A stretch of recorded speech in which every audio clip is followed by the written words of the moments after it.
Sir other కంట్రీస్‌లో master చేసిన వాళ్ళు జాబ్స్ రావాలి అంటే ఏం చేయాలి? మనం యూఎస్ తీసుకున్నాం అనుకోండి. అక్కడ కొన్ని స్కిల్స్ అడుగుతారు. ఓకే. ఆస్ట్రేలియాలో మళ్ళీ హైరింగ్ డిఫరెంట్ ఉంటుంది. వేరే కంట్రీస్‌లో మాస్టర్స్ చేసిన వాళ్ళు ఒకటే కోర్సెస్ కాకుండా వాళ్ళ కంట్రీస్‌లో ఏ ఓపెనింగ్స్ ఉన్నాయో అర్థం చేసుకోవాలి. మీకు ఎగ్జాంపుల్ చెప్తాను. ఇప్పుడు యూఎస్‌లో క్లౌడ్ డేటా ఇంజినీరింగ్ అనేది గానీ, క్లౌడ్ డెవాప్స్ గానీ, అలాగే జెన్‌ఏఐ గానీ, సైబర్ సెక్యూరిటీ గానీ, బ్లాక్ చైన్ గానీ, అలాగే ఫుల్ స్టాక్ డెవలప్‌మెంట్‌లో Java, full stack development with Python, big data courses కానీ, ఇవి చాలా డిమాండ్ ఉన్న కోర్సెస్. ఓకే. అదే మళ్ళీ మీరు ఆస్ట్రేలియా సైడ్ వస్తే అక్కడ మీకు బిజినెస్ అనలిస్ట్ గానీ, టెస్టింగ్ గానీ, సో క్లౌడ్ కంప్యూటింగ్ ఇలా ఉంటుంది. అదే మళ్ళీ మీరు దుబాయ్ సైడ్ వస్తే ఎస్ఐపి సైడ్, ఈఆర్‌పి సైడ్ గానీ, ఇప్పుడు ఏఐలో రీసెంట్‌గా ఏఐలో గానీ, అకౌంటింగ్ సాఫ్ట్‌వేర్స్‌లో గానీ ఎక్కువగా అక్కడ జాబ్స్ ఎక్కువుంటాయి.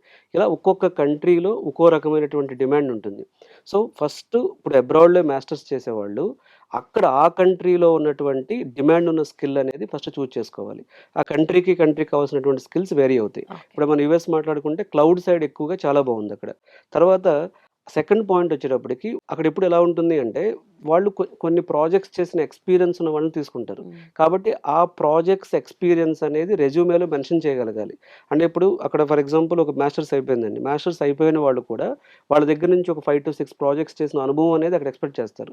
సో, ఆ ప్రాజెక్ట్స్ చేసిన అనుభవం అనేది ఉండాలి. 3 ఆ రిలవెంట్ కంట్రీస్‌లో జాబ్ పోర్టల్స్ ఇప్పుడు డైస్.కామ్ గాని, ఇండీడ్ గాని, సో, కంట్రీకి జాబ్ పోర్టల్స్ చేంజ్ అవుతాయి.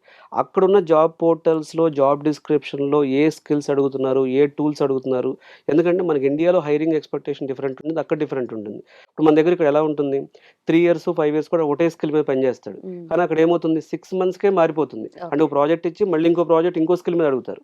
అంటే అంత డైనమిక్‌గా మల్టిపుల్ స్కిల్స్ నేర్చుకోవాల్సి ఉంటుంది.